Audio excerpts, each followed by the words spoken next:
Hey, pirates! Why is pirating so addictive? Get you hooked. Once you lose your first arm, then you're hooked.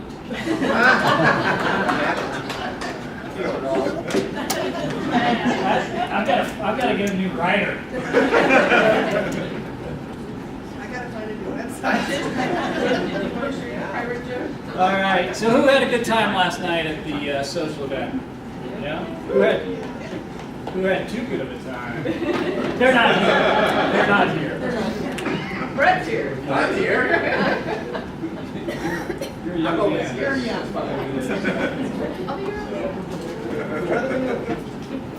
Anybody get pictures taken with pirate garb? Yeah. Yeah. Some of you probably shouldn't have. Not naming names, but that was one of them. All right, so let's dive in. Impact of unplanned work.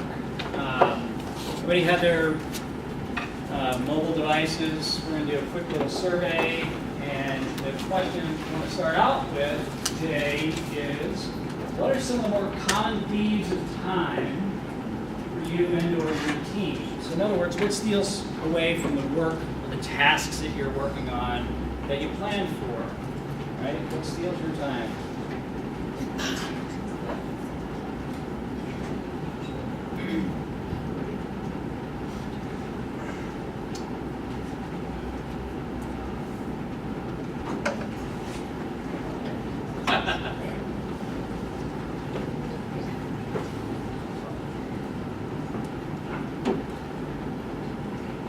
Drive-by, change gear, email.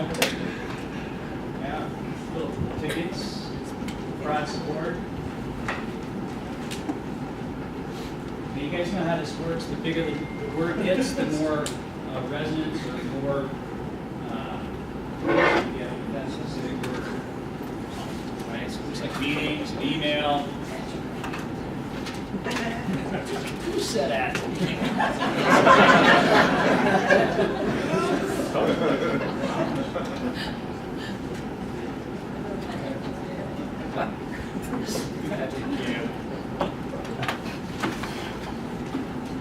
Cool.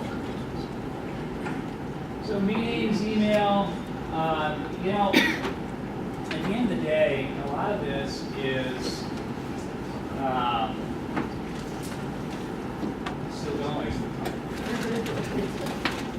But there's, if we look at this, we've got prod support, we've got tickets, we've got some others that are related to solves. Change or fix mom. I'm curious about COSIP. Or COSIP. Unmet expectations. Okay, fair enough. Cool. All right, email agile camp seems to be a big one too. We have this only once a year, right? I get that it's stealing your time this week. Totally get that. So a little bit about me. Those of you that were here yesterday, that's my beautiful fiance, Connie. I'm a IC Agile certified expert in Agile coaching. Also working on coactive coaching certification as well. You can tweet, Twitter, dare I say, well, whatever, that's my handle. So let's talk a little bit about the numbers. And one of the things, the way this talk is going to go is talk a little bit about some of those interruptions, some of those things that steal from our day-to-day work, the things that we're focused on, and the impact of that, the cost of that within our teams and our organizations. And then we'll get into some more specifics on how we might be able to address that, and maybe differently than we have so far. Doing some research, trying to quantify, there's all kinds of stuff out there regarding numbers as it relates to interruptions, right? And you can Google it. This is just one. And they vary quite a bit, but they tell a similar story. And so instead of getting hung up on the numbers, these seem to be, based on the research that I was able to find, kind of a middle of the road type of number. So we can talk a little bit about that. We can debate the numbers, but these aren't mine. I'm not making them up. Just complain to UC Irvine if you don't like them. Okay? So based on their findings, regardless of industry, it takes we only have about 11 minutes of uninterrupted time before someone comes by, asks for help, talks to you about what's going on during the day, you get a phone call for support, whatever it might be, but about 11 minutes is what they're finding that, on average, you get focused time, okay? And then you guys have seen this type of research.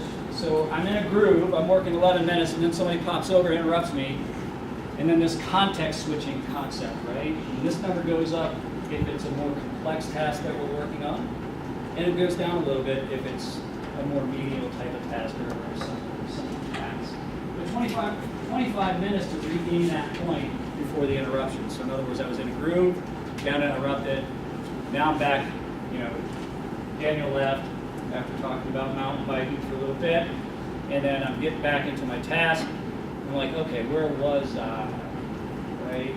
And again, it takes you a little bit longer if it's more complex. So about 25 minutes to get to that point. Based on their studies, if you're uninterrupted, we are human, we make errors, right? So there's about a 9% margin of error. It goes up to 15%. I've seen much larger than that for interruption.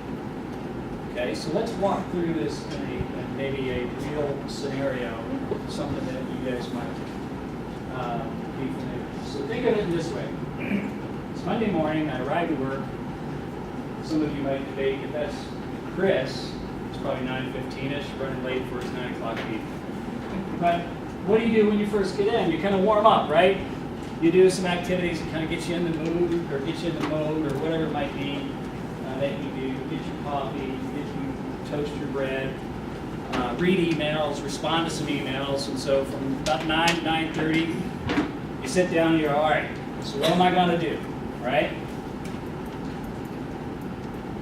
So at 9:30, begin a complex task, and then it's Monday morning, remember? So about 11 minutes, I got 11 minutes of focus time, and then I get an interruption. Hey, how was your weekend? And because you're a kind human being, you go, oh, it was awesome. Here's all the things I did. How about you? Did you have a good weekend?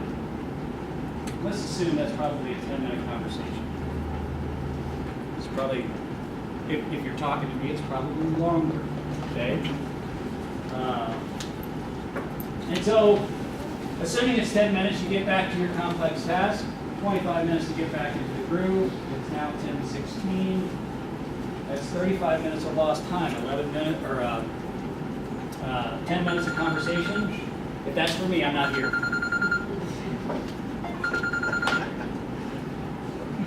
Just take a message.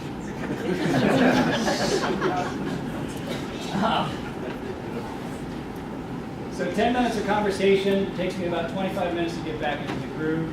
That's 35 minutes of lost time. I was a math teacher, so you can check it. That's right. I did it 3 times. And so if this is a real scenario, so in the first 75 minutes of showing up to work, I get 11 minutes of productive work done, right? That's not assuming any other meetings that we might have. Many of us during that time period probably have a stand-up scenario, right?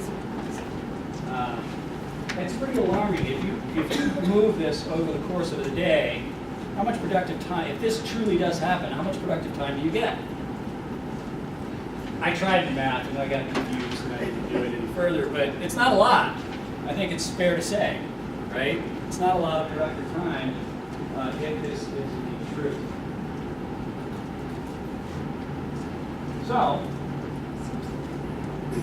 oftentimes we get interrupted because we're kind people, right? Meaning, anybody know who this is? What this is? Jim Carrey, the yes man, right? Happy-go-lucky, sure. People come up and say, hey, can I get some help here? And you're not going to let your team down. You're not going to just say no. Maybe you should sometimes if you're certainly in a group of complex tasks. But we tend to underestimate all of those distractions, right? Take, for example, how was your weekend? Well, I can engage in this conversation. It's only going to be a couple minutes. It's never a couple minutes, especially if it's me. It's never a couple minutes. If the boss drives by and says, "Hey, can you take a look at it?" Right? And you think, "Oh, no big deal. It's just a couple minutes." It's never a couple minutes, is it? We tend to underestimate everything that we take on. But we're kind people. We say yes. However, we say yes to the question. Probably should decline sometimes, right? You know, I'm going to pick on Daniel again. Daniel has a bad memory. He comes over and asks me, "How was your weekend?" And I tell him. 30 minutes later, he says, "Hey, how was your weekend?" You know, I probably should say no the second time. Dude, we already talked about it. So some possible reasons we say yes is we don't want to let the team down, right? Again, can you help? Absolutely, you're going to help. At some point, you need to allow your team members to help themselves, right? So set them up in a way that they're able to, what is it, teach a man to fish? Or woman? What's that? Teach a man to bake? I'd be a baker. Yeah. Yeah. So give them the information, but if I'm the answer guy, guess what? You're going to keep coming to me. Why? Because I know this is fictional. I'm not the answer guy. But if you keep coming to me, I've set up a dependency, right? If you keep coming to me for answers, why would you stop? I've got all the answers, right? So teach them and challenge them. In the behavior puzzle, we talked about coaching, and coach them, enable them to make decisions and to work on their own. Another possible reason is the bright, shiny objects, right? I'd rather start something new than doing something unglamorous. I'm working on this. It's hard, it's tedious. It might be really easy when somebody comes over and says, "Hey, can you help me with this?" Yeah, let me set this down. And let me help you out with this, right? We don't estimate the impact of that disruption, right? We don't consider that. Where I didn't realize how big the request was. I thought this was a funny little image here, but it's way bigger than we thought it was when we asked for it, right? It's like this big cola. Maybe a super small would have been the right thing to do. Or maybe the boss asked me, "Hey, I need you to come in this weekend." Okay? What's that? We want to please the boss, right? It's really hard sometimes to say no to the boss. But we've got planned work. We have work that has been prioritized. And for all of those scenarios, reasons why we may say yes, it's always a priority decision, right? Is this more important than this? Sometimes we don't even ask that question. We just go, yes. Like, to carry the yes man, right? Sure. Absolutely. I'll drop this in order to do this, right? And some supporting research.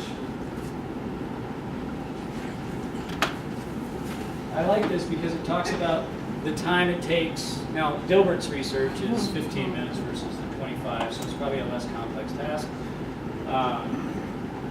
But yeah, I can give you a minute, but I can't afford the 15 minutes it would take me to get back into what it was I was, right?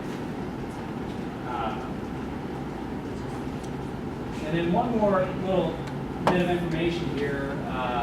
The pieces I want to focus on is multitasking. How many of you believe in multitasking? Right? I believe personally, which is why I put it in quotes, that multitasking isn't a thing.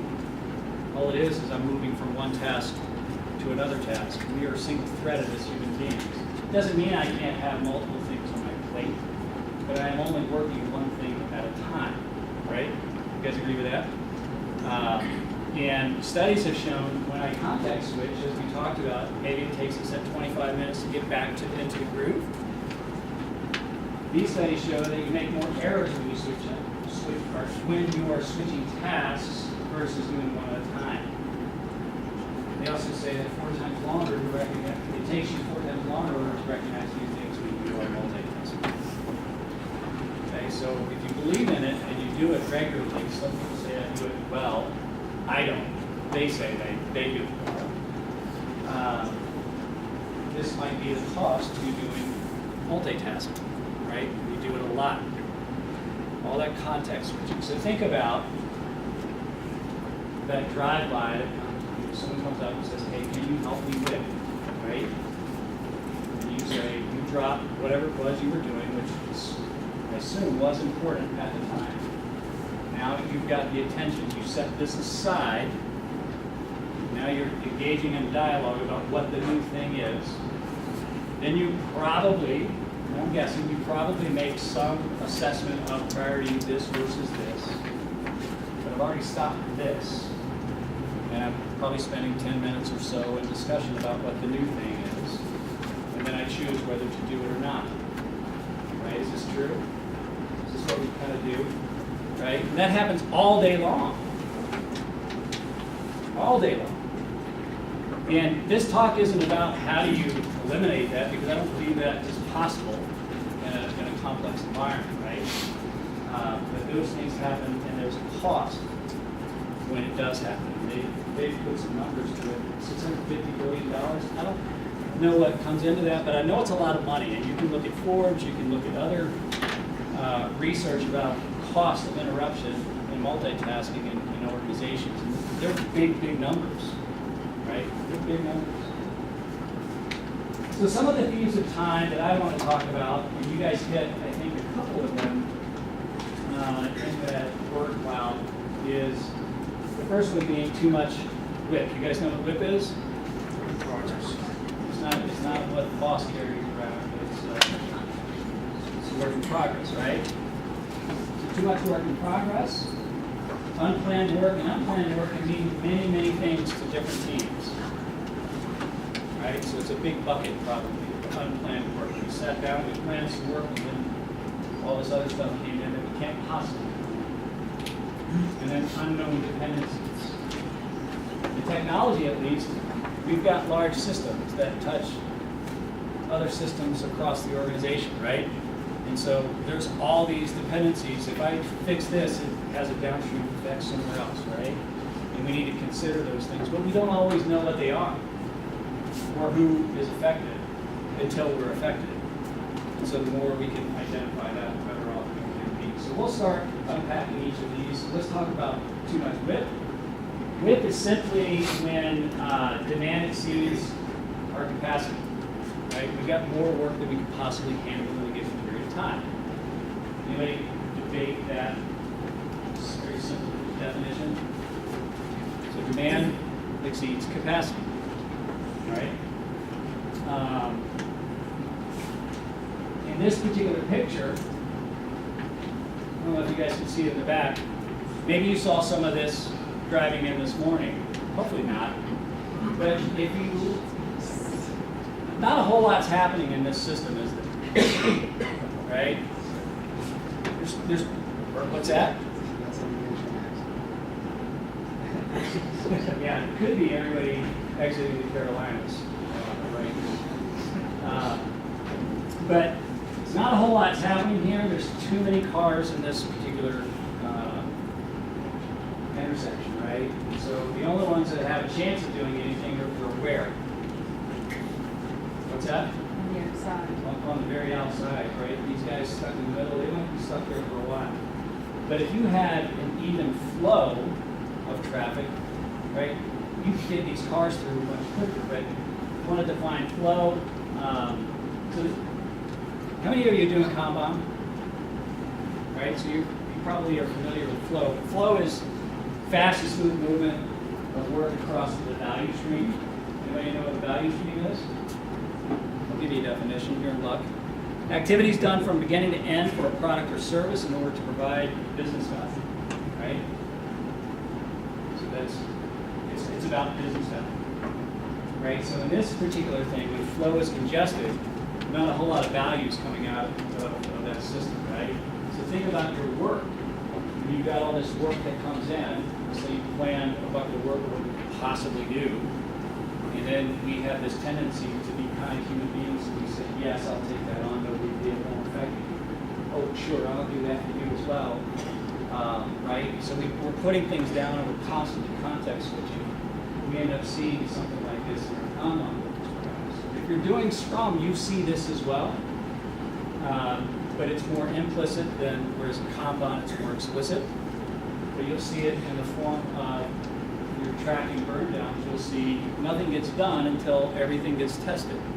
But all the development's done with a day left or 2 days left in the sprint, and you've got all these items, and they all get delivered on that last day, right? Or 2 days ahead of it. So you have this cliff dive and burn down. Right? It gets done, but it's stressful at the very end. So WIP steals time and context switching is common. We start new tasks before finishing old ones. And what happens, work gets neglected in ages, right? Undone work is expensive. Undone work is expensive for lots of different reasons. One of which is the context switching. I put it down and then it cost me another 25 minutes to get back to where it was. If I put it down for an entire sprint, for example, or for a week, or whatever it might be, it's probably a lot bigger than 25 minutes. You guys agree with that? Right? So it gets very expensive to pick that thing back up. I recently had my basement finished, and I you know, being an Agile coach, I wanted to talk to the contractor and say, you know what, if you guys would just focus on my basement, you would be done in like 4 days, right? But they have like 8 or 9 projects going on at the same time, and so nothing happens on a given project for like 3 or 4 or 5 days, right? And so when you calculate the time total, or you know, from the time when they're actually there, put a stop on it, like if you're playing chess, right? Stop the clock. There's that wait state that occurs.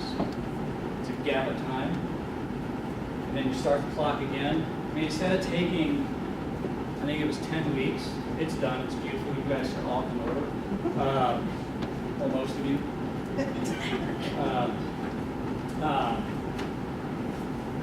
You know, the total time that they were actually there was probably 3 weeks, maybe, 3 or 4 weeks. It wasn't that hard of a job, says the guy who can't do anything on his own. But it's about having too many projects in the queue, and they have to line up all their contractors, right? So trying to equate that a little bit with here. I venture to say he didn't want to listen to anything about WIP, but whatever. Expose your WIP, right? There's a big problem in this system, right? It's kind of like the phenomena that we see oftentimes in Scrum teams with our burn down. Everything gets into this validate or the test column, and then everybody scrambles to get all of that out the queue. Probably not a good way of working, right? We logjam, look at it as a logjam, or look at it as that picture that I showed you of all the cars in the intersection, right? That's exactly what's happening here. Not a whole lot is getting through, because I can only do one thing at a time. If I've got 4 or 5 people, it gets done quicker, perhaps, but everything is waiting to be done here. You got one that kind of squeaked out the end, right? Lucky for that one. But what's that? I said it's got bugs. It probably has bugs, right? And when we're stressed out, we all know that we don't do our very best work. There's probably a stressful situation here, especially if we're coming up against a time box, a deadline, or something of that nature. Right? We're getting a little bit stressed. So my point here is make it visible. Understand where your log jams are. Whether you're doing Scrum or Kanban, understand where those log jams happen. Because you can't do anything with it if you don't know where it happens. The second suspect is unplanned work. Very simply, it's an interruption. It's oftentimes usually to fix something, right? Whether it's support work, in our world, I know at least in IT, that's what I hear often, is things carried over because we got inundated with all these support tickets. That's real. I'm not saying it's not real. But that's typically what, we didn't plan it. And what I hear oftentimes when I'm working with teams is, well, I don't know how you would possibly plan the unknown, right? And I'm like, well, yeah. How would you plan the unknown? So unplanned work cuts into the planned work. If you think of planned work as to develop and deliver business value, to generate revenue or even to protect revenue, right? Unplanned work causes interruptions, context switch away from planned work. All the things that we said was important just a moment ago, now is no longer important.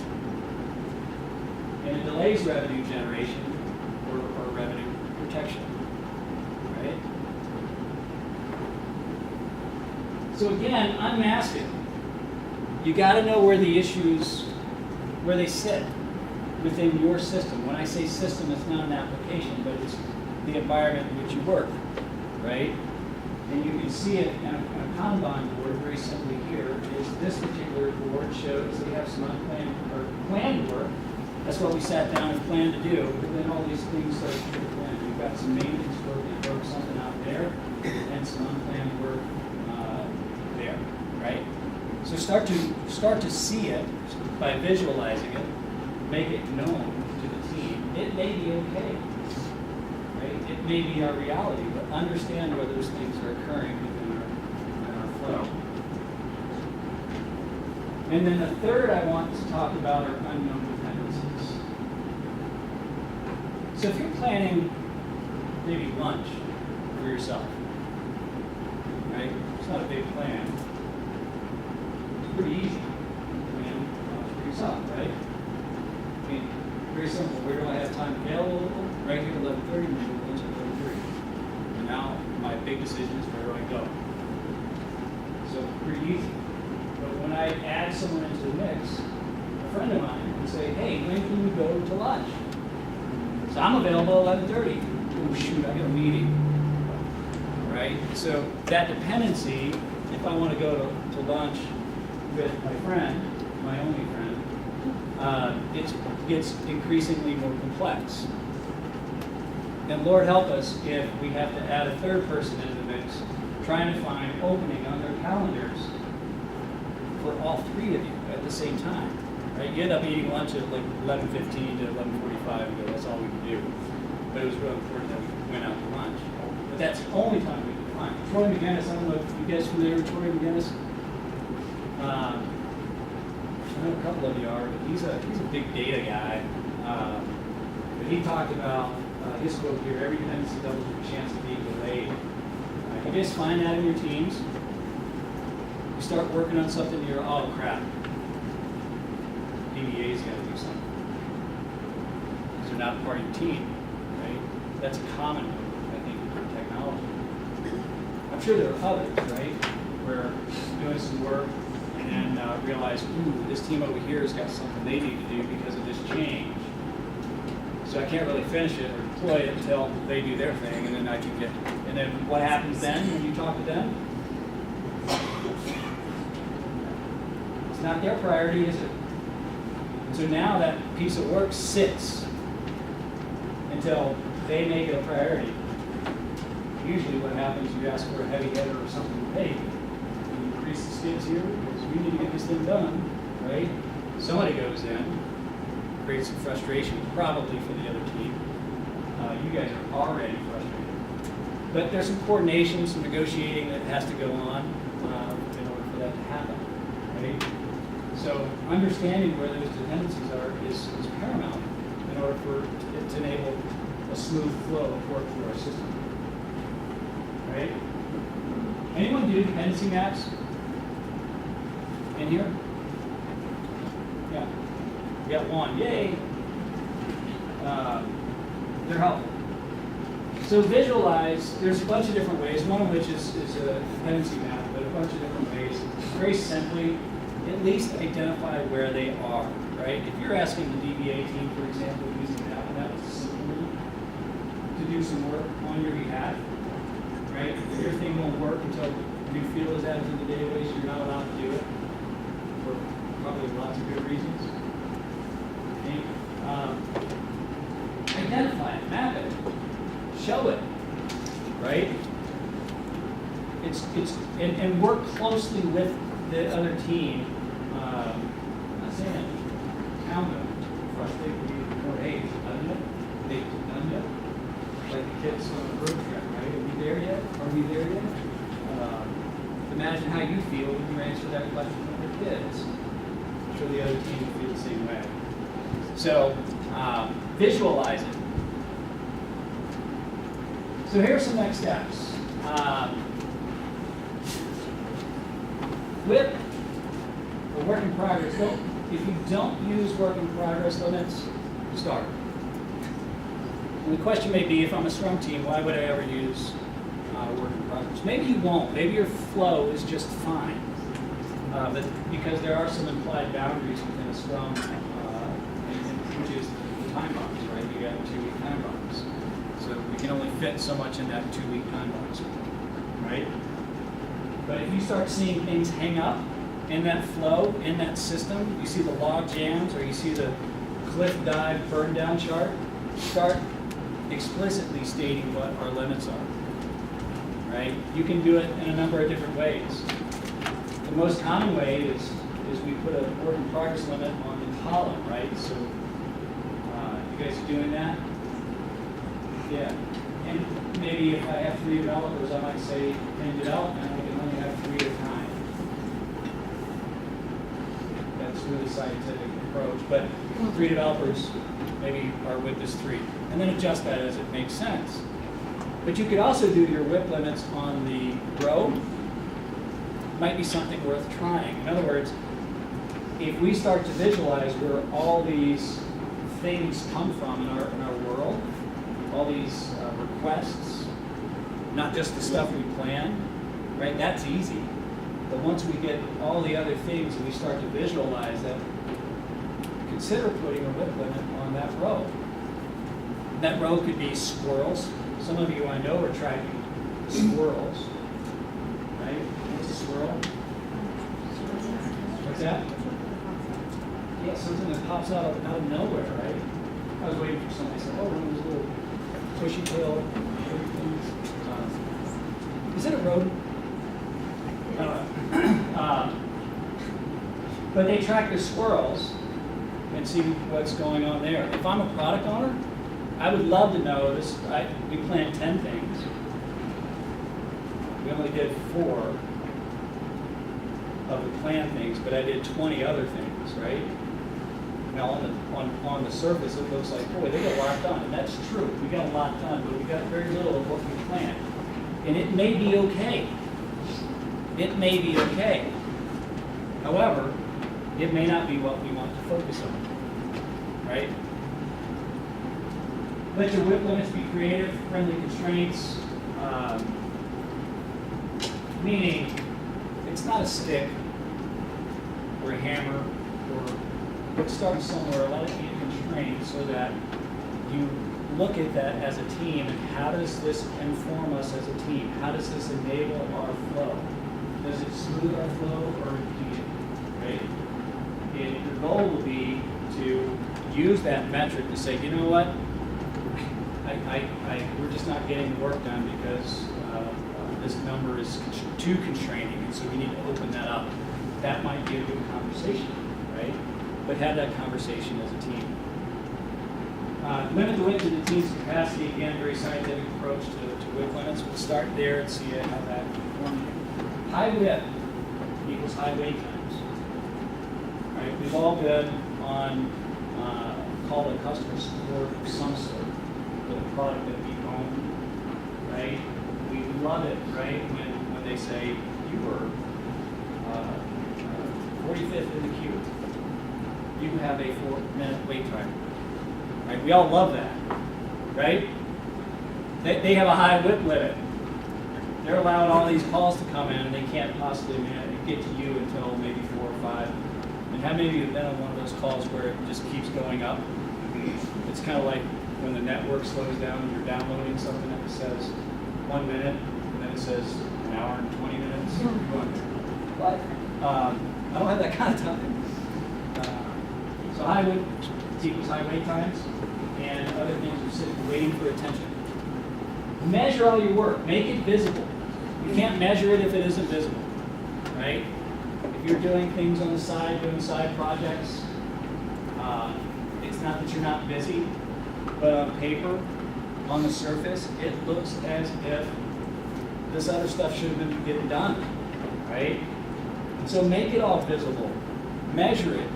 Ask yourself, how does this help us? How does this help the organization? How does this help our team? Even the drive-by request. Again, some people are using the scroll. That might be a drive-by request. Track those as well. One of the common ones that I hear on teams is, boss comes by, like we talked about. Boss comes by, asks me, "Can you do this?" And you go, "Sure." Track it.